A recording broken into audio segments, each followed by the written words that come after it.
righty. Hello, everyone. Thank you so much for joining us for our virtual student success summit. It is I believe, our third round of doing this. Today marks an opportunity for all of us to come together as a community dedicated to advancing cybersecurity education and preparing the next generation of professionals.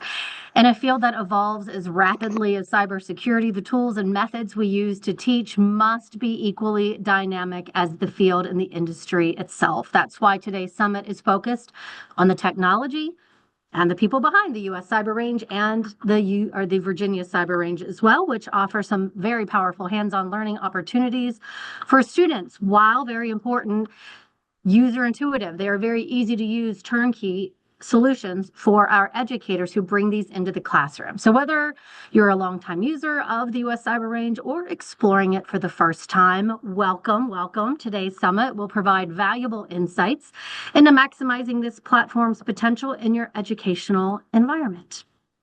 And with that, I'd like to give you kind of a little bit of the lay of the land. We are going to start, and I'll introduce Dave here in just a moment, the founder and creator, if you will, of the Cyber Range. And then after that, we'll go into a panel talking to the team members. Excuse me, a lot of you hop on the platform, you do the thing, you get your classrooms up and running, but it's not often that you actually get the chance to kind of peek behind the curtain, if you will, and meet the team who make sure that you're able to do all the things that you want to day in and day out with your classroom. So with that, I am delighted to introduce David Raymond, the founding director of both the Virginia and the U.S. Cyber Ranges. The Cyber Range team's pioneering work has created a platform that bridges the gap between theoretical knowledge and, of course, practical experience, that experiential learning that is so important for students across the United States and really actually around the globe. His leadership has established a new standard for hands-on cybersecurity education that continues to evolve with a rapidly changing threat landscape. So today, David will share the latest updates to the platform and give us insight into what's next for the U.S. Cyber Range. And please joining me in welcoming David Raymond. How you doing, David?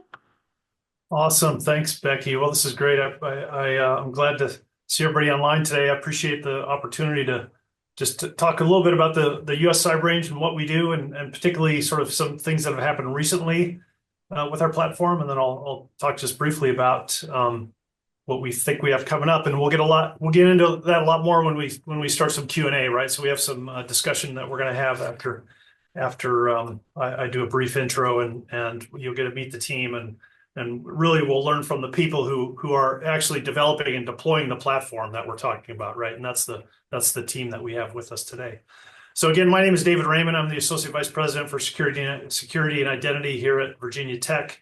So I lead our IT security infrastructure and our identity and access management program here at the university. I also continue to have executive oversight over the Cyber Range, and I was the founding director of the Cyber Range. So starting back in 2016, we started building this platform in the state of Virginia to support educators and students with the tools that they need for hands-on cybersecurity education, right? So what are the tools that people need for hands-on cybersecurity education? Well, they need environments, network environments in which they can do hands-on labs and exercises, right? So that's the range part of the Virginia Cyber Range and the U.S. Cyber Range.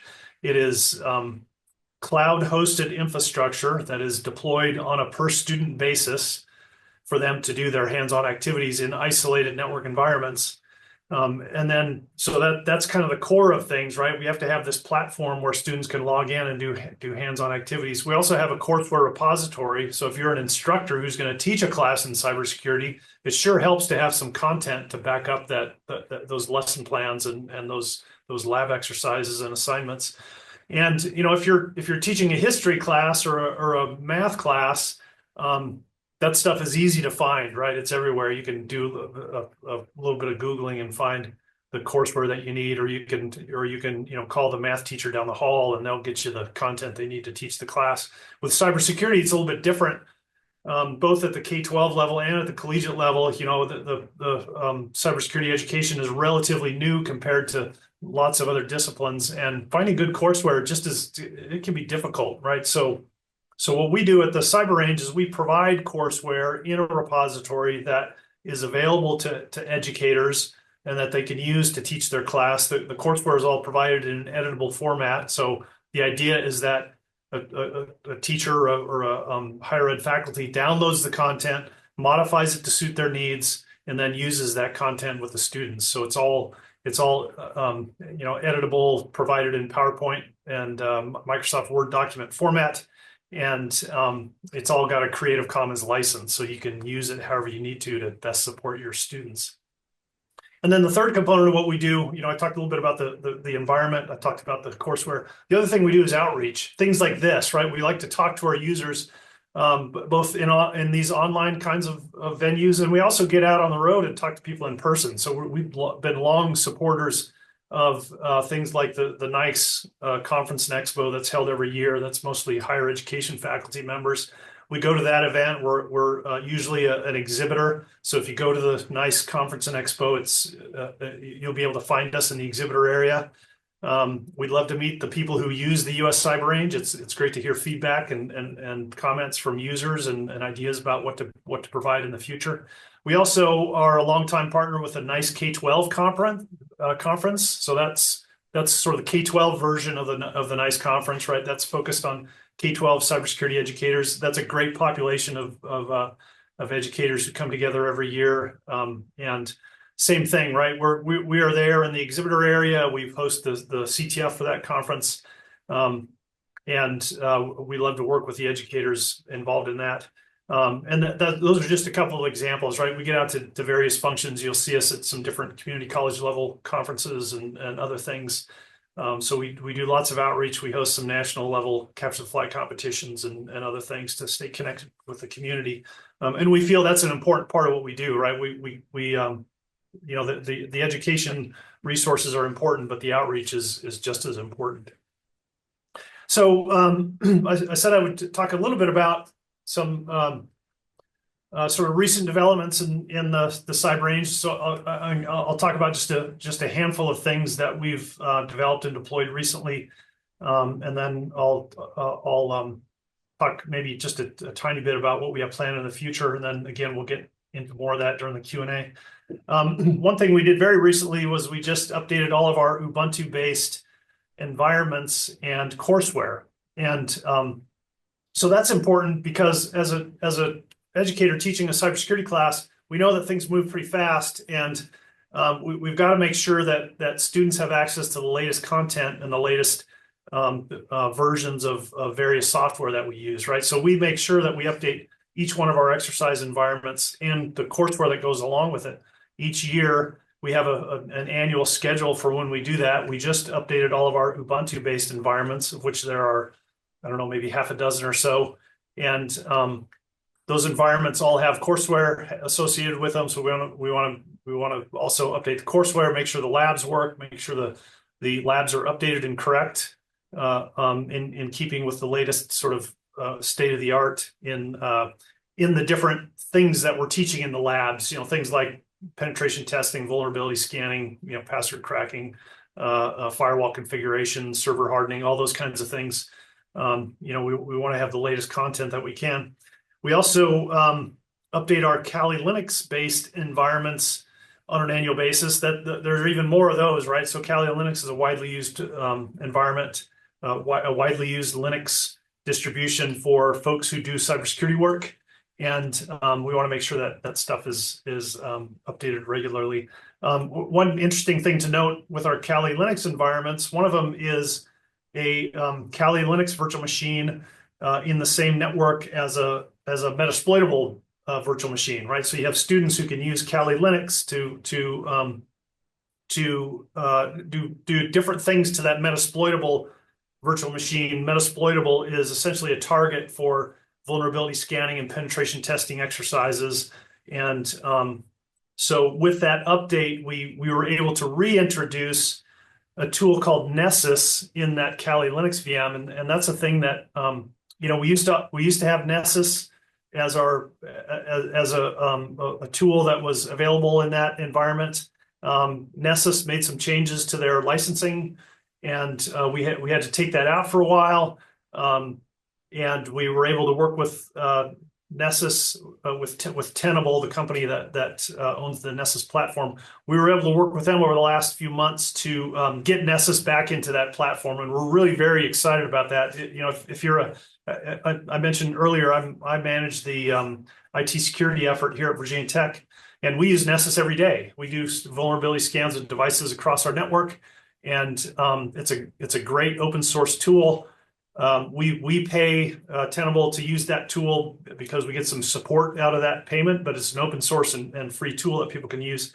And so we want students to have access to that in the cyber range. We want students to use the real things that they're going to use out in the workforce when they're cybersecurity experts down the road. And so we're thrilled to have Nessus added back into that particular exercise environment. So we did a recent update of some of our exercise environments, posted those last month, and again that environment update cycle is constantly going, and we try to update all of our environments and our courseware every year. Another thing that we've introduced relatively recently is something that we call shared networks. This is a little bit of a departure from our historical network environments in the cyber range. It used to be that we provided students with isolated network environments, and that was very intentional, right? The primary user base for the cyber range is introductory to intermediate students, and we wanted to put those students in their own network environments where they're not accidentally or intentionally doing things that might disrupt the other students in the class. And we wanted to make sure they're in a secure place where they can't cause problems for anybody else, and nobody can cause problems for them. And historically, that's worked out super well for us. We get a lot of kudos from educators because we're a platform where the educator doesn't have to figure out how to isolate students in their own environments. We do it for you, right? It comes that way. But as we've talked to educators over time and sort of learned some of the ways that some of the more advanced classes could be taught, we've heard that in some cases the educators do want the students to be in the same network environment, and you can imagine why you'd want to do that. One use case is that you could have an environment where you have networks behind a firewall, and you might have teams of students that spend some time configuring those networks and configuring that firewall. And then you might want the ability to sort of open the gates, right? Make all those different networks accessible to each other so that the students can maybe probe other students' networks, maybe even attack their networks while those students are defending. And so what we've deployed is something that we call shared networking environments, where the teacher is in control, right? The educator is in control. They can push the button to connect to all the student networks. They can push the button to again make them isolated. And so we think that's a pretty interesting environment. We have some courseware to go along with that, and that's a thing that's available in the US cyber range. I'll mention a couple of things we've done recently with our Capture the Flag platform. So integrated into the cyber range is our CloudCTF platform. And this is we think is really important to cybersecurity education for a lot of reasons. First of all, it's CTFs are kind of the gateway drug to get students interested, and that's how you identify the students that are interested and can excel in this space. You give them an opportunity to do a CTF. It's essentially gamified learning, right? They're teaching themselves how to solve problems, and the things that they're doing are things that real cybersecurity professionals do on a regular basis. And things like digital forensics and network forensics and packet analysis and reverse engineering of software. It's the things that cybersecurity professionals do. A CTF lets the students do that in a sort of competitive, gamified environment. And so our CTF platform is really sort of one of the crown jewels of the cyber range. And some things that so we provide a traditional Jeopardy-style CTF environment. So you have challenges and categories with scores based on the difficulty level, and that's a wonderful platform. It's our own platform. We built our own CTF environment, and the beauty of that is we can do whatever we want with it, right? So when people want new and interesting features, then we put that on the backlog and we get those features implemented over time. So we've got a lot of interesting features in our CTF platform. I think one of the most interesting features, and something that I think is very unique to us, is our challenge library. So as a user of the US Cyber Range, you have access to this very rich library of CTF challenges. You don't have to create your own challenges, and you don't have to use some small standard set of challenges. When you deploy a CTF in your class to your students, you get this default set of CTF challenges, but you can delete all those and you can create your own, or you can import challenges from our library that has several hundred challenges across various categories. So that's a pretty cool feature. That's something that's been there from the beginning. In fact, it's one of the reasons that we decided to create our own platform in the first place, was we wanted this challenge library functionality. But some other interesting things that we've implemented just recently in that platform is this notion of locked challenges, right? So this is a feature where you can have challenges build on each other, and in order to solve a certain challenge, you might have to solve something else first, and then by solving that challenge, it unlocks the next challenge, and then you could have that challenge unlock something else, right? You could even have a single challenge unlock multiple challenges, or you could have a single challenge that requires multiple other challenges to be solved in order to unlock it. And so what you can do with that is you can really scaffold your learning activities, right? If you want to sort of lead a student down a path to solve a series of challenges that in the end gets them to some greater concept, you can scaffold that through locked CTF challenges, and that's a pretty cool feature we just rolled out a few weeks ago, and we're very proud of it. Another thing we rolled out is this notion of a network environment as an artifact in a CTF challenge. So the traditional artifacts in our CTF challenges are things like a link to a website, or maybe a file that gets downloaded. So you open up the challenge and there's a button there to open the file. This idea of putting a virtual environment as an artifact shows up in the CTF challenge. So when you pull up the CTF challenge, you get a link, you click the link, and now you get a new browser tab with a you're on the desktop of a Kali Linux VM maybe. And so what's interesting here is that you can create these environments that include artifacts that are used in the CTF challenge to solve the challenge. And we think that's a pretty cool feature, something we just rolled out. The final feature that I'll mention in our CTF platform is the ability to create a direct login using a username and password that's created by the user, right? So traditionally, our CTF platform has allowed login using OpenID providers. So you have to have a Google credential or a Microsoft credential. We do have some schools who are very rightly concerned about student data. Obviously we're very protective of student data, and that's not just because we're an educational platform, but it's also because we live under the umbrella of Virginia Tech, which is a higher ed institution, and we have the same student data requirements that any of our users might have.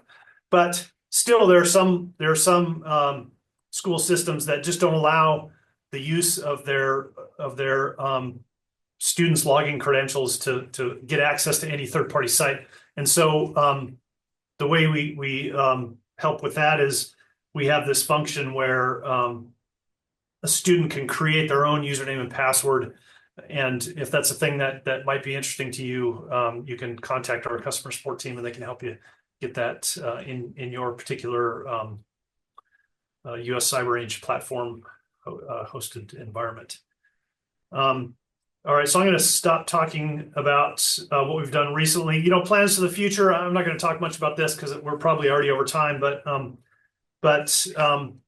the future is really continuing to evolve our platform and implement some of the new and interesting things I just talked about, right? We own the code. It's our platform. We built it ourselves. We have our own software development team. We have our own cloud architecture team. We own it. If there's a feature that you want to see, and you tell us, once we get buy-in from enough people, then we'll just implement that feature, and it'll be a new thing in our platform. So we have complete flexibility to do whatever we want, which is really a wonderful place to be, I think. Okay, so I'm going to stop there and I'm going to hand the floor back to Becky so we can get on with the Q&A. So thanks. Yes, thank you, David. All good stuff, of course, and we'll dive even deeper into some of that as we move through with the panelists. Just wanted to give you an idea of where we're headed now. Like I said, we'll have some panelists. These are the dedicated professionals who build the environments, create those exercises, and stay current with emerging threats and provide support to educators and students, again, across the country and globe. They're the engine, truly the engine that powers this innovative educational platform. And today they are here to share their perspectives on cybersecurity education and answer your questions. We won't be opening up your mics per se, but we do have a Q&A so you can ask any questions. Maureen Lawrence Cuther, as you can see in her Hollywood Square, she's not going to join the panel, but she is there to moderate all the questions and make sure that we see those. So as we go into the panel, since I have been yapping away, I feel as though I should at least introduce myself as well before we get into the team. My name is Becky Freemall. I'm a fractional chief marketing officer, and I've been absolutely honored to be an external team member with this group of individuals for about a year now. And it's been cool. It's been really cool to sit back and watch all the amazing things that they do, and it makes my job very easy. So with that, I would also like to open the floor to some of my other team members, and I will start with, I'm going to go with what you guys see on your screen, Thomas Weeks, which is way formal. We all like to call him Tweaks. So Tweaks, I will let you start with the introduction. Thanks, everyone. I'm Tweaks. I've been here 8 years, I guess now, Dave. It's been a while. Wow, very crazy ride. I'm lead engineer here at the Cyber Range. I come from a background of IT pro industry and internet hosting. I mainly help build and support content for the virtual environments, capture the flag, a lot of our content there, as well as work with our courseware folks and instructors to make sure that the Cyber Range meeting our users' needs and our technical needs of teachers. Wonderful. And I will cut over to Victoria Ratcliffe. Vicki, if you want to introduce yourself. Great. Thanks, Becky. My name is Vicki Ratcliffe. I'm the interim director of the U.S. Cyber Range and the Virginia Cyber Range, and I oversee the business and development operations of the Cyber Range, and I also execute the strategic plan for the Cyber Range. Wonderful. And Nick, how about we go with you next? Hi, thanks. Yeah, my name is Nick Zillow. I've been with the US Cyber Range for about 5 years now. I'm one of the software developers working on the front-end UI that you guys all interact with, as well as the back-end APIs that kind of connect all those pieces together to bring you guys the virtual machines that students use. Wonderful. And Angela Smith is our last Hollywood Square. Becky, my name is Angie Smith. I've been with the Cyber Range for a little over 5 years now as well. And my job basically deals with creating the courseware, working with authors, working with our DevOps in the image productions for our environments and making sure that our courseware stays consistent and relevant. So. Sounds good. All right. Well, let's, I would love to start. Actually, Dave, I know we've heard from you, but if you don't mind, I would love to ask with you first, which is just talking about how you see on our website, you see a lot of our communication, and from the beginning that this is a platform by educators for educators. And I would love for you to just touch on how that is so much more than just a few words. There's a lot of meaning behind that. Yeah, there really is. So, so my background is in cybersecurity and cybersecurity education, right? So I'm a PhD college faculty. I was an associate professor at a college in New York before I came to Virginia Tech. I'm a retired Army officer, so I spent time in the Army doing cybersecurity work, helping senior leadership think about how to operationalize cybersecurity things. But in the end, I'm a professor, right? I teach things, and when I was teaching the cybersecurity program at West Point up in New York, I spent about a third of my time maintaining infrastructure. Right, we needed infrastructure to do the kinds of labs and hands-on activities that you need to do in a cybersecurity program. And I was the person who maintained that infrastructure because I was the cybersecurity professional, and there weren't very many people I could ask to come in create those kinds of environments for me. And that, that's not really a thing I wanted to spend my time on. I wanted to spend my time on developing curriculum and working with students. And so I came here to Virginia Tech and started working in IT security. The Cyber Range was initially funded in the state of Virginia to support Virginia high school and college students and educators. And I was asked to lead this project, and I built the thing that I wish I would have had when I was teaching, right? I built the thing, I led the, I shouldn't say I built the thing, I led the development of the thing that I wanted when I was teaching. I wanted to be able to walk into class. I wanted to be able to click a few buttons in an interface, deploy infrastructure to my students, and have them, in 5 minutes be in there doing a vulnerability scan.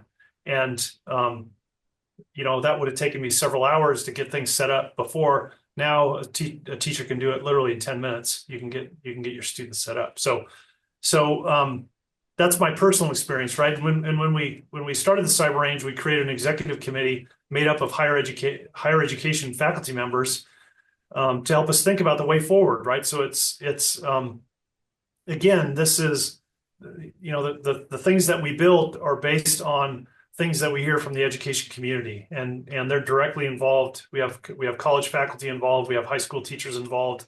I've been leading this effort as an educator. So really, we're not some group of venture capitalists and software developers who are trying to build something and then trying to find a use case for it. We literally built this for the specific reason it's being used today, and I think that's really important and makes it more useful to the people who have access to it.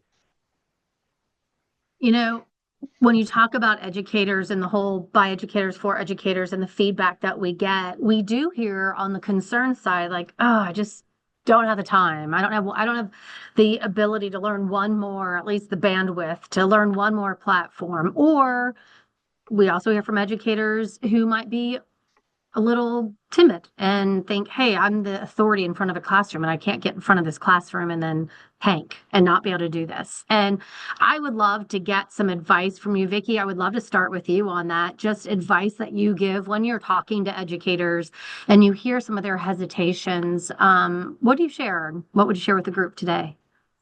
Yeah, sure. So we often hear from people that are concerned about starting with the Cyber Range. They might feel intimidated or not know where to start. So I would say if you feel that way, our platform is designed for educators that have very little to no cybersecurity experience. We have a wide range of courseware, from Cyber Basics course, which is a great place to start, and it has a syllabus, modules, lessons, labs, that's everything that you would need to get started. And we also have more complex courseware in the intermediate space and advanced space. And educators can also use their own curriculum. Our environments are curriculum agnostic and can be used with existing curriculum that an educator has. So they are not forced to use our curriculum. So our platform is very much point and click. And it looks like a learning management system. An educator can create a course, enroll students, and provision environments to their students on their own without having to seek our approval. So they basically get an instance of the range for themselves, and then they can control it. So that's another benefit of our Cyber Range, I think. And most educators, they create an account and never need any support because it's so easy to use. It's very click and point. And if they do need help, we do have an extensive knowledge base that it will answer probably well over 95% of their questions. We have a getting started section in our knowledge base that's very useful and tells the instructor how to do all of the things in our range.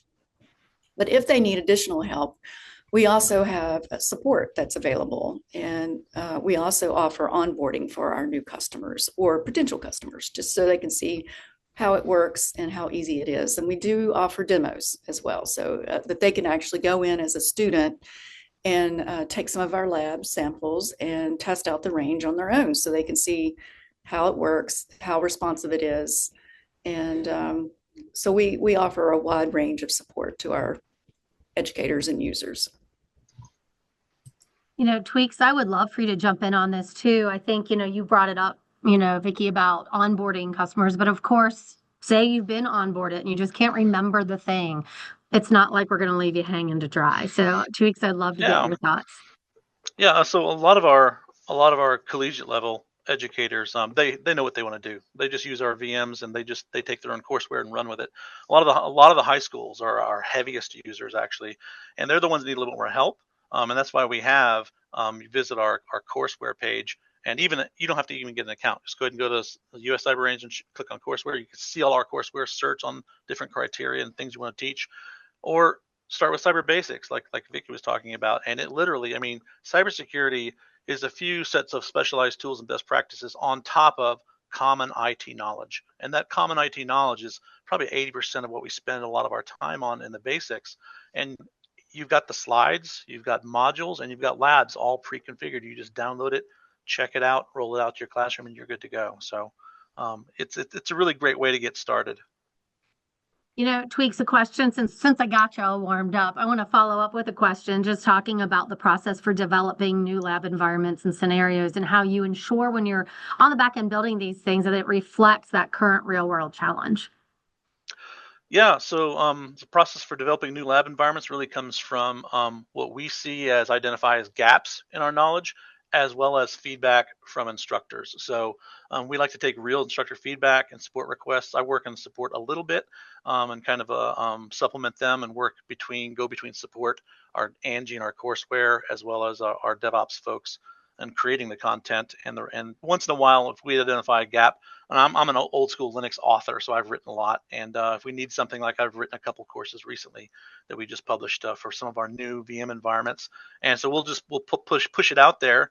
And sometimes we'll push it to a few teachers that had asked for it to check the waters, see if it's what they wanted, and then evolve it over time. But our cyber range surveys is a main place we look for feature requests, as well as some Zoom call discussions I have with instructors, and our annual conference we have here in Virginia that we get to meet people face to face. You started off as a Virginia only thing, but we've got people coming from all over the country to our little conference now, so it's kind of fun.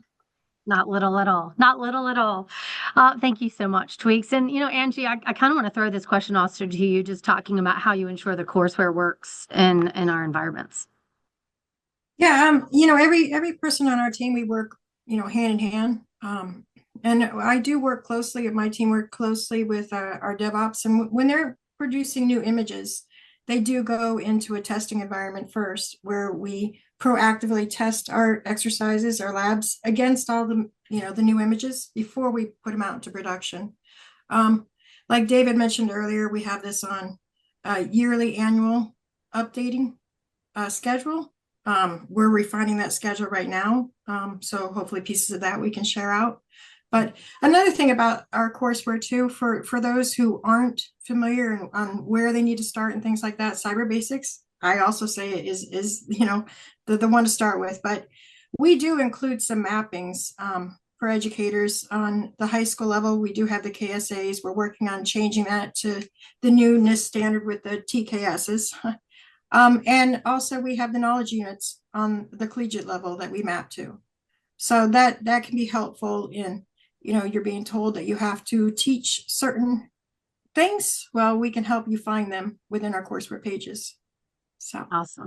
Wonderful. Thank you so much, Angie. And, another question I have, and I think maybe Nick, this would be a good one for you, is just talking about how do you balance creating exercises that are technically challenging with making them accessible to students at those different skill levels?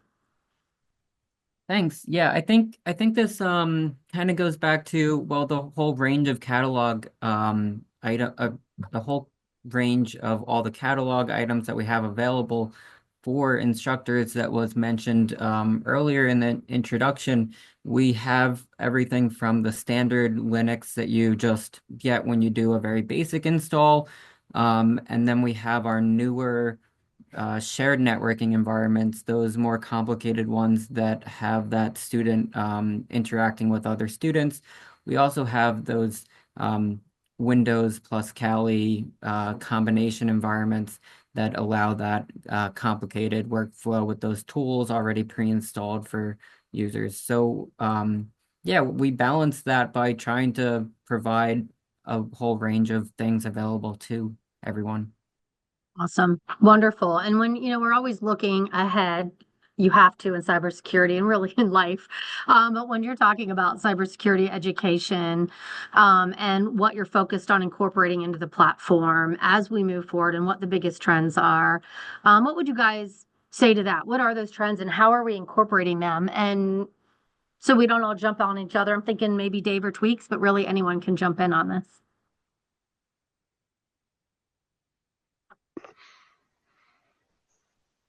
Sure, Go Dave. Tweaks. It's all you, Caught man. that or not. All right, that's fine. So some of the things we're integrating right now, or that we've recently integrated, Dave mentioned our shared networks environment. We got a really cool advanced version of that called our OpenSense firewalling environment, which is literally each student gets their own OpenSense firewall and 3 networks on kind of an internet WAN and 2 internal LANs, like a desktop LAN and a server DMZ LAN, and they have to configure the firewall. The cool thing about that is the teacher, once everyone gets their stuff configured, can open up the floodgates between the student environments. So they can do red team, blue team attack defense, or the teacher can scan them to see if they've met all the criteria of their assignments. Really, really cool stuff. So, and it gives the teacher the kind of the control, the flip switch to turn on and off that kind of a network, classroom network software switch that connects all the machines virtually and then can disconnect them. So we spent the last couple of years working on this environment for doing these really cool red team. We had a lot of requests for red team, blue team at the collegiate level, and some of this at the high school level too. But merging our VMs and that type of stuff. We have a simple version of that that's just standalone Kali boxes. They're standalone until the teacher flips a switch, and then everyone can see everyone again. And so you could say, here's a Kali box, set up a web server, secure it, and the teacher's going to scan it, for example. And some other stuff we've been working on, like I'm not sure if we're authorized to talk about it, but we're doing a side-by-side courseware and VMs, so that instead of messing with downloading documents and stuff, the document will pop up on screen right next to the virtual machine, and it's a step-by-step process that you just click through, and the students can even answer questions and things, and the courseware gets kind of baked together with the virtual machine environment. So really handy stuff. Awesome. Dave, what do you got? Yeah, another way that we keep up with sort of the cutting edge is, if you think, so Tweaks talked a little bit about environments and courseware, and we definitely try to keep the courseware up to date and on the cusp of what's going on. But that takes a while, right? A new thing comes out, and that we may not see that courseware until like next semester when the content has been updated and vetted with the environment, and et cetera. So one way we I think do a good job of staying on the cutting edge is with our CTF platform. And I mentioned we host CTFs in various venues, both in Virginia and around the country. And when a new thing comes out, we often turn that quickly into a CTF challenge that the students can get hands-on with, and now they see how that thing, whatever it is vulnerable, and they learn how to exploit it themselves. And then from that, they understand, what are the things that cause that vulnerability, and how can I prevent that in the future? A great example of that is, people are probably familiar. I'm gonna sort of use an example that people have probably heard of, and that is the log4j vulnerability. That was a vulnerability in a Java package, a long-standing Java package, very widely used for logging in Java-based services. And turns out that package had a vulnerability, and it's a vulnerability that had existed for a long time, but it hadn't been discovered.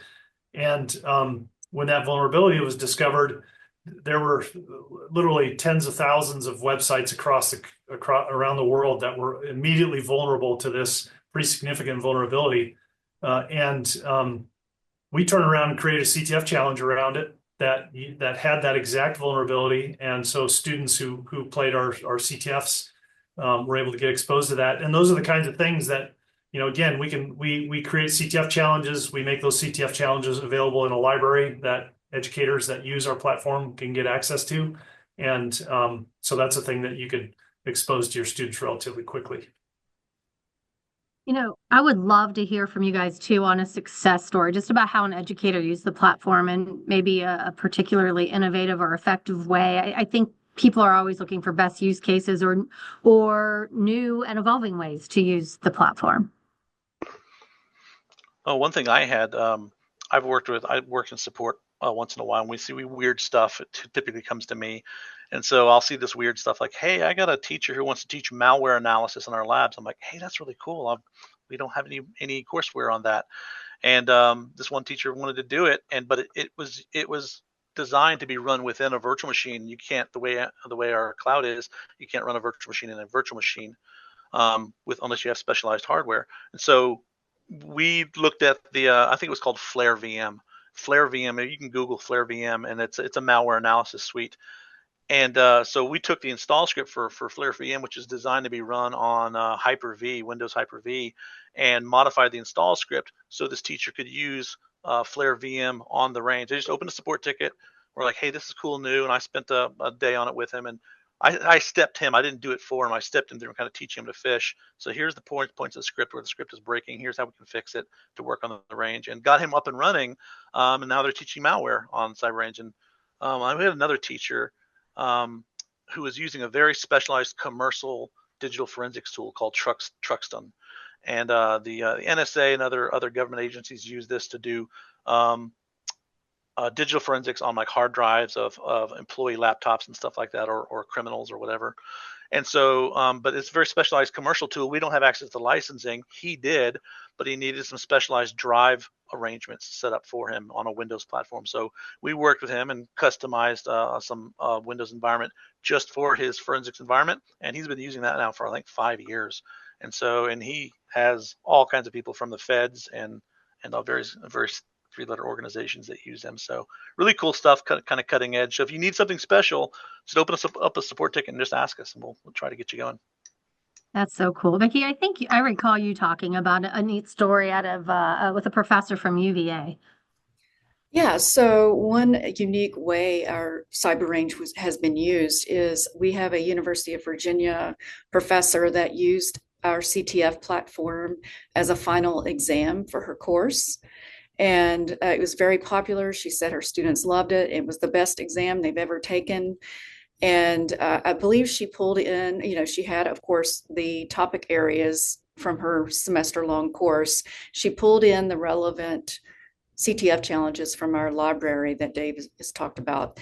And then she was able to create additional CTF challenges on her own. So she could customize several challenges just to make sure that everything that she wanted to make sure the students learned was completed in her course.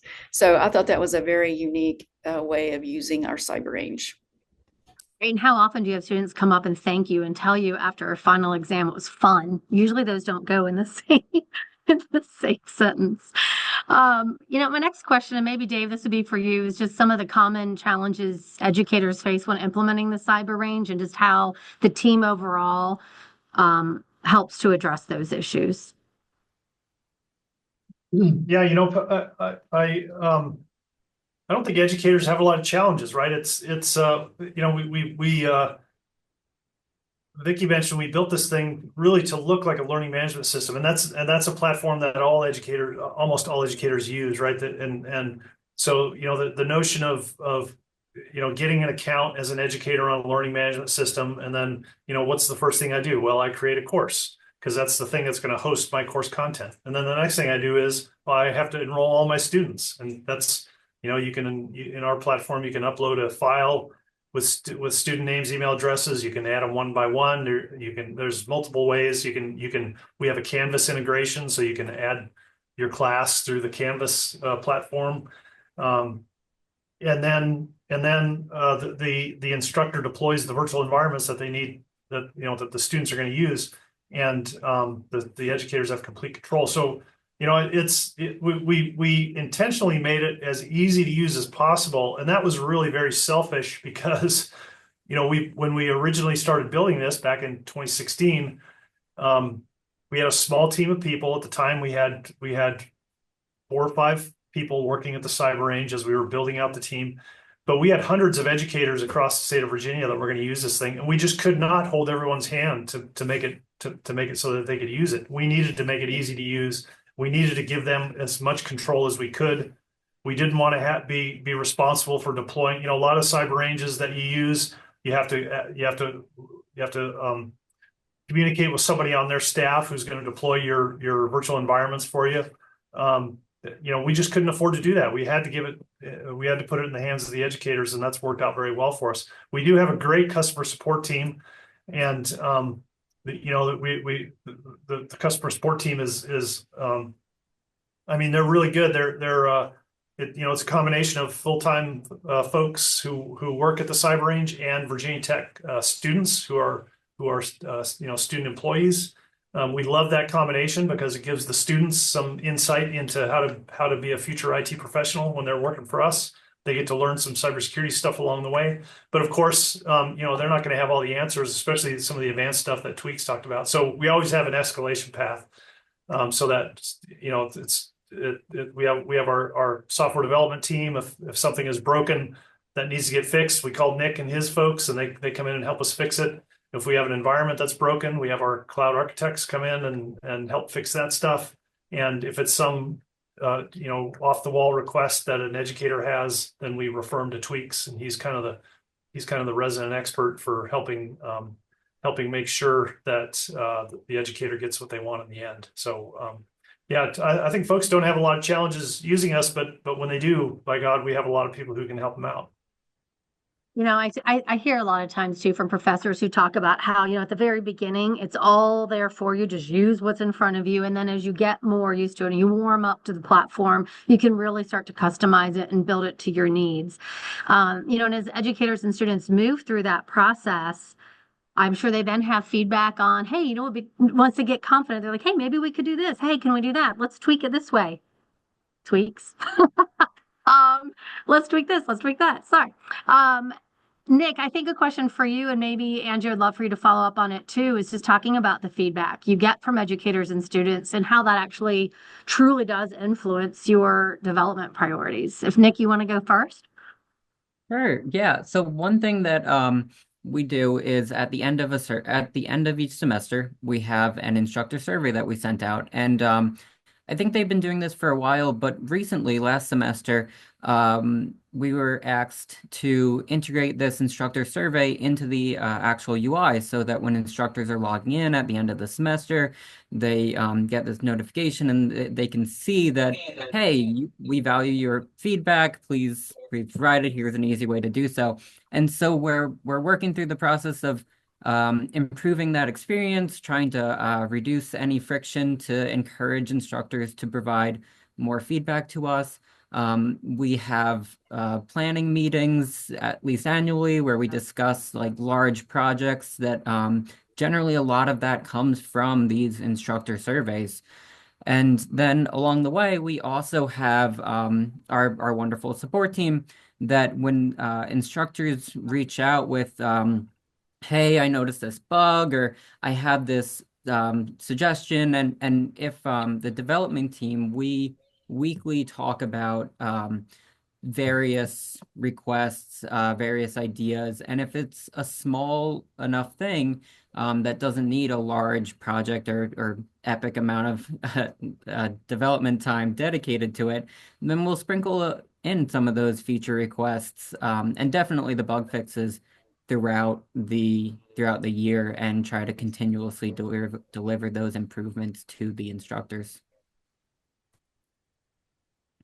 Yeah, and you know what, Nick, I'd like to add a little bit to this too, because the feedback is extremely important to us. I mean, I know a lot of people are, just swamped with these surveys and things that they have to do, but we highly value what comes at us, so much so that when we get these results each semester, our team, we all sit down, we go through every single suggestion or complaint or whatever it is, point by point, and we come up with what we're going to do about it. Sometimes that goes on to things that go onto our backlog for our dev team to implement. But across the board, I'm in the 5 years I've been here, I feel like everything that we can do that comes in as a feedback suggestion, we have done. And this is kind of addresses, Jason, I did see that you put a question up there about ways to subscribe, obtain updates or course material. We have seen that before, and we are in process of making some changes. we are adding like a favorite button. So just like what you just asked there about way to subscribe, obtain updates for new courseware, it'd be nice if there was a way to subscribe to specific lab content and get emails and notifications. That's exactly what we've heard before, and that's exactly what we're in the process of pushing into the future, because it would cause a lot less. I mean, we've gotten to the point where we're regulated, so we're trying to keep our material updated annually consistently. And yeah, great suggestion. You'll see it soon. In another, yeah, and I actually just got on Q&A when you were talking about that, Angie. So yes, if there are any questions that we don't reach, and Jason, I saw that you actually left your email, so thank you. I will definitely reach out to people as we go. We have time though, so we might be able to reach out or get to some of those questions during our event today, our summit.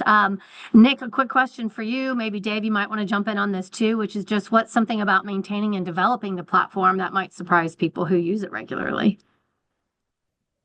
Yeah, so if you're just using the platform, then you've got a lot of the complexities kind of hidden away from you. But yeah, as a developer, I have a lot of firsthand experience trying to actually solve those challenges, and we're not a typical cloud provider customer. Most people aren't requesting from Amazon intentionally broken environments that are insecure, that are also like protecting the environment from being able to reach out, because we value our students' ability to like be protected from one themselves. We don't want them hacking the outside world, but also from content that shouldn't be available in the public school systems. But we also want to be able to provide those broken environments, those intentionally insecure environments, so that students can practice those cybersecurity tools so that they know how to handle them. Another concept that's rather complicated is our pool of virtual machines. Students don't get a virtual machine one-to-one right away. So every exercise, once a student starts it, they have a backing resource. But before they do, we have this huge pool of resources of virtual environments available that we pull from as students click join, so that they have a quick response time. But there's also that cost savings because we want to keep this inexpensive for customers of the US Cyber Range. We want it to be affordable and yeah, available to everyone.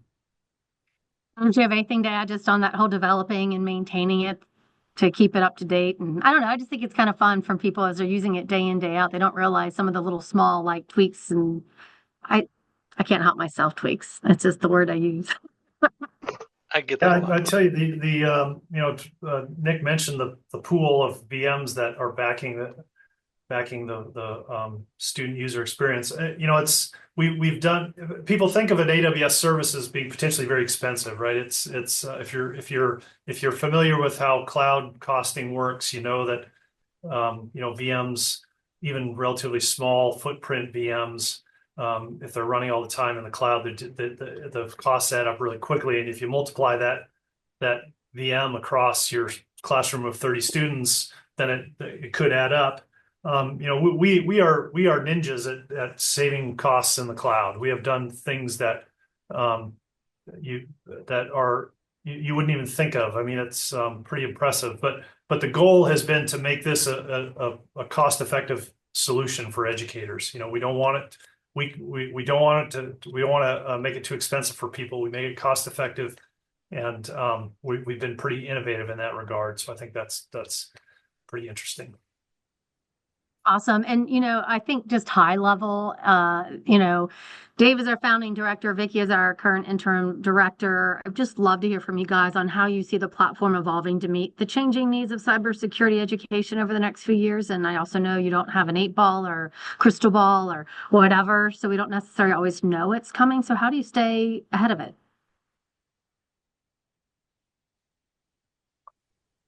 I think the elephant in the room is AI, right? People have been, we've definitely had input from folks about, how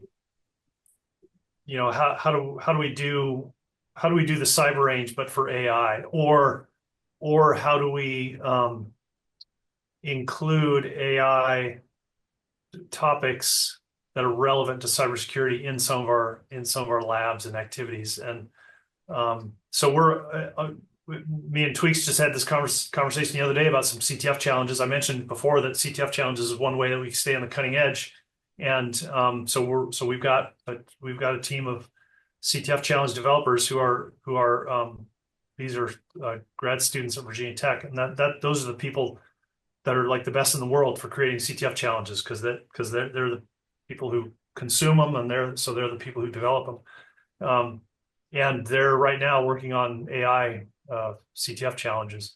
But longer term, I definitely could see us doing something with large language models in environment. I don't know if we'll support training LLMs on our platform, because that, again, when you talk about cloud costs and that's probably something that educators could find ways to do more cost effectively without us. Like, for example, at Virginia Tech, we have a most higher education institutions have access to some high performance computing resources that are like hardware on premises. And if I were to be teaching a class at Virginia Tech where I wanted to have LLM training going on, then I would leverage those things. But we could definitely imagine environments and courseware that leverage those trained LLMs in the cyber range for particular kinds of cybersecurity activities, and I think we'll absolutely see that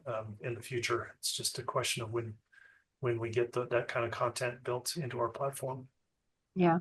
And not only are we exploring the idea of AI courseware or content, CTF content, we're also looking at how AI can actually improve the user experience inside the cyber range, such as in our knowledge base or in other areas where people can ask questions quickly and get an answer quickly. So another question I would have, and I think Tweaks, this will be for you, is just talking about educators who have used a hands-on learning platform like the US Cyber Range, when it talks about what's that next step advice that you would offer, since I know you talk to our educators on a regular basis. Yeah, I would say because CyberRange is really great at introducing topics and kind of being that educational launch board for going on to a career, for example. But for next steps, I don't want to demean some of these certs, but we have, you have the idea of hands-on certs versus what's called paper certs. Paper certs are just written quizzes that you take to prove you know something. So some paper certs you typically see are really popular, Linux Plus, Security Plus, CISSP. Those are really great for students as well as people wanting to up their game. If you're an IT manager, you want to up your game, CISSP is a great certification for that. But really, so people look for three things when they're looking at hiring someone, kind of three legs of a stool. They look for experience, education, and certs. If you don't have experience, then they're going to look for education and certs, right? Or if you don't have education, they're going to look for experience and certs. So there's a mix there. So there's some value in certifications, especially if you're starting off. But then your hands-on aspect, your on-hand certs, things like offensive security. They're a group that they're created Kali Linux, and so they know their stuff. And so some of those hands-on certs are things like Hack the Box, Certified Ethical Hacker, or the OffSec, the Offensive Security Pen Testing with Kali Linux, the OSCP certification. Those are really, really useful resources that are kind of the next step in kind of upping your game and kind of making into a professional career. While I got you, Tweaks, keep your mic open. I have a question. This will be actually for everybody, but we'll start with you, which is just as we look ahead, the platform has come so far, the team has come so far, but now we have so much more to do as we go and look to the future. Just share, if you would, something about being a part of this team. What excites you about being a part of graduating these confident students so that they are ready to take on and fill the role in a cyber industry job? I mean, just taking the fear and uncertainty around the process of becoming a professional and in either IT professional or IT security or cybersecurity professional, kind of taking the fear away from that and empowering these students and teachers. I encourage teachers not to be afraid to co-learn. Don't feel like you have to be in front of the class and be the expert, because you'll never be the expert. I've been doing this 30 years. I'm not the expert. I don't call myself an expert. So teachers, be willing to take that smart kid in the class and put him up there and co-learn alongside with him in front of everybody else. So don't, and that very much the traditional teaching model has always been, teacher has books, teaches knowledge. It's evolving so quickly now, you can't do that, and especially in IT. So, tuck the pride away and get alongside your students. It's a lot of fun too, because you'll learn stuff. The students feel awesome, and it's just that's kind of the best way I see it executed. Awesome. Angie, I'll go with you on that one too. Like I said, I'm going to kind of do a round robin on this because I just love to hear your thoughts on it. And if you think about cybersecurity, the industry has a huge hiring gap right now. And this is very much a solution for helping these students get that confidence to graduate and say, hey, I got it. That job, I can do it. It's got to be a cool feeling. And to be honest with you, I think that most of us that are part of this team, we don't necessarily come with a cybersecurity background per se. I mean, we've learned a lot. We had the skills to bring it in, but 10, 20 years ago, it didn't really exist. So it's exciting to be on the forefront of building up cybersecurity, everywhere across the U.S. Cyber Range. And also to add on a little bit to what Tweaks was saying, because you kind of stole part of my answer there, is the fact that you're absolutely right. One of the things that tickles me pink about this job and this company, this team, the cybersecurity, everything, is that every day we're learning. I love being able to have access, and building out courseware with authors, with professors, and some of the smartest people I've ever met in cybersecurity. And I'm learning. I'm learning every day. I'm learning. So it's not just the students, and like Tweak said, the teachers. It's all of us. We're helping to teach each other and become a community of cybersecurity. And yeah, so that's it. Absolutely. And Nick, I would love to, I won't ask the question again, but I'll let you go next. Yeah. So we're educating these students, right? And it's very important to me. It should honestly be very important to everyone, because these students who are students now, they're your future coworkers. They're the future people that are in charge of defending your organization or what have you from cybersecurity threats that are out there. So it's important for them, it's important for us, it's important for society as a whole. And so I feel like the work that we're doing is very valuable and important. And so yeah, I'm really happy about that part and to be part of that aspect of the Cyber Range.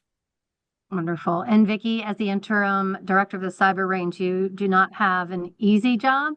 It is an important job. Maybe it is easy. Maybe you can just do it in your sleep. But no matter what, it is an extremely important job. So tell me, as you move forward, what are your hopes and what excites you? Well, what excites me is thinking about the educators. The educators are the ones that are superstars. We're a part of this whole cybersecurity education. We provide a resource that I hope is saving educators time that they can dedicate to delivering hands-on cybersecurity education to the students, and not working on hardware, and keeping some systems working. We do that for you. So we're a part of it, but the educator is the one that's really taking what we've created and deploying it in their classrooms and really doing the education. So my hat's off to the educators that we serve. Wonderful. And Dave, and to everyone, as we're starting to wrap up, I would love to kind of give you the last word, Dave, on just what excites you moving forward and just your overall thoughts. Yeah, I'm really excited by the intensity that the students bring to the activities that we provide for them. And by way of example, we host an annual collegiate capture the flag competition in Virginia. It's a trophy that's sponsored by the governor's office. And so this about a month ago, we held the CTF annually at in Lexington, Virginia, at the Virginia Military Institute, and there were, I don't know how many teams there were, 25 teams, 22 teams. These are colleges and universities across the state of Virginia, and teams of these students, they come every year. They are, this is a hotly competitive event that happens. These CTF teams prepare for the year for this thing. The trophy moves around with the winner each year. We create this series of CTF challenges, but and I said it this year when I talked to the students, the bar gets higher every year. I mean, these students make it harder and harder for us to create content that's going to keep them occupied for that CTF. And we want to provide challenges that are going to expose them to new challenges they're going to face in their careers. We want to give them a taste of what it means to be a cybersecurity professional, and they come ready to compete, and it is hotly contested. And we host a very similar event for high school students. So we did that 2 weeks ago out in Spotsylvania area, and we had almost 300 high school students from 33 teams come and compete. And again, it's these high school students are spending their weekend doing something that looks like schoolwork, right? They're in a big old school gymnasium at tables solving cybersecurity challenges, and by God, every one of them wants to win. And Vicky's comments are spot on about these teachers who a lot of this stuff, we provide the platform, but we don't organize buses to get students to these events. We don't provide the snacks and the speakers and the door prizes and all that stuff. That's all coordinated and executed by educators, and it's just amazing what these educators put together in support of their students. So I just love the intensity of the whole ecosystem. Wonderful. Okay, I would love to wrap it here. I know we had everyone scheduled till 3:30. This has been an amazing discussion. I think we've brought in a lot of insight for a lot of our current folks who are enrolled in the U.S. Cyber Range. And if anyone's still thinking about it, this also gave people a lot of good advice and best use cases, et cetera. And we have this recorded, so we'll be sharing it out as well. Keep in mind, too, we do these cyber summits once every semester. So we will be doing this again come fall 2025, which will be right around the bend before we all know it. And we also do monthly podcasts. So we have those on our YouTube channel, as well as pretty much anywhere that you listen to your podcasts, Apple Podcasts, Spotify, all those good things. So we are keeping the conversation going. Do not think that just because this is some ed tech or SaaS platform that it's just a computer and you. There are actually human beings behind this, as you got to see. It is a community for sure. So if you have any questions, you need to reach out, have ideas. The team is here. They are ready to listen and bat ideas around and make this thing even better and bigger as we move forward. So with that, I will give you all some of your time back. Thank you so much for joining us, and have a wonderful rest of your day.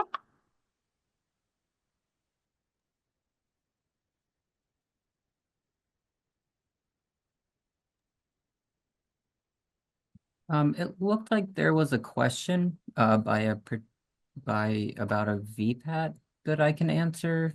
Oh wait, that's already been answered. No, I actually alluded. I said send us your question, and we'll get you the real answer. But you're probably the most qualified to answer it. So Yeah, we have it on our website that we have a VPAT. If somebody wants to get it, we can send it to them. is it in our knowledge base now? I think it is, isn't it? It's on the US Cyber Range website as well. Oh, it's not in the knowledge base yet. It's on the US Cyber Range, yeah. Cool. We do have another Q&A from Patricia. Who is Patricia? Where is she from, I wonder? She said participation has been low. I wonder if she's an Usker. She's wanting to conduct a presentation for faculty members. I think she's, I think she's a Maryland, maybe.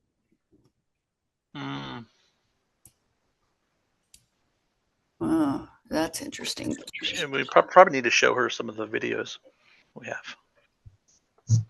Hey, Vicky. I think she's still here. If she might be able to answer for you. And I gave her the permission to chat if she'd like to. Okay. Awesome. Yes, thank you. Thank you Yeah, very sorry. much. I am Patricia, everybody.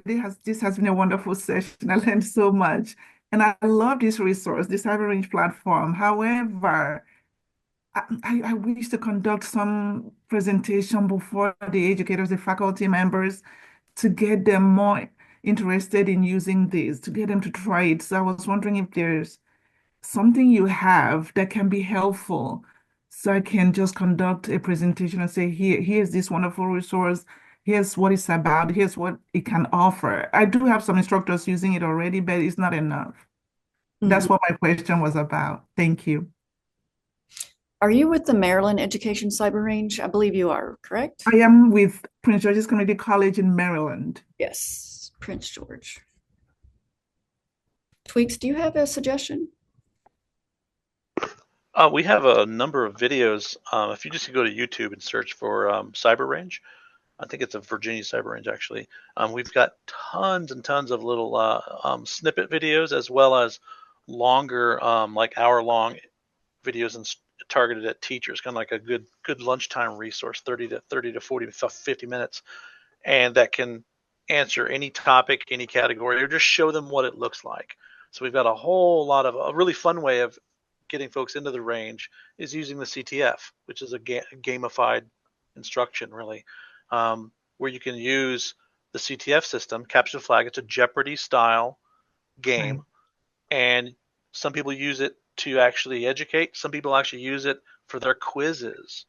That's becoming more popular now. The quizzes and exams, instead of putting your questions in a PDF or putting it in, Canvas or Google Classroom, put it instead into the CTF system. Then you'll have your own personal library of challenges, and you can roll out these quizzes, and at the end of the semester exam, and boom, you get the scores sorted, and you can see what challenges students are having problems with, what topics they're having problems with. It's just a great resource, and then you don't have to mess with people submitting things or having to, I know some instructors have been frustrated. They've traditionally used VMs, and they've taught their students to take screenshots of their answers. So then you end up with like hundreds of screenshots. No one wants to deal with that kind of stuff. So using the CTF to leverage that is a big attractor, I find, as more teachers realize that, as it clicks and like, oh wait, I can use the CTF game to be that part of my class. So you could go ahead and keep teaching on the desktop and VMs if you want, or use the Cyber Range VMs. It doesn't matter. But using the CTF as a way of leveraging your quizzes and exams, and it makes it more fun. You can either do it private where there's no scoreboard, or you can throw a scoreboard up at the front of the classroom and make quizzes and exams a competition. If you've got a competitive, fun class, some students don't like that, so you can make it private or public. So either way. Okay, thank you very much. Is there a link? You mentioned the video currently exists on YouTube. I was hoping to get a link. What do I search to get that? Oh, should be Virginia Cyber Range. You see it? Oh, thank you. Yes, we actually have a couple YouTube channels. So the US Cyber Range videos will give you a lot of the overview, how to get started using the range. And I'm going to send a link also to the Virginia Cyber Range, just so we don't duplicate content. A lot of the overview videos that Tweaks is talking about could be found on the Virginia Cyber Range. So here's a link to that as well in the chat. All right, great. I'll get those two. Thank you so much. That was just my concern. I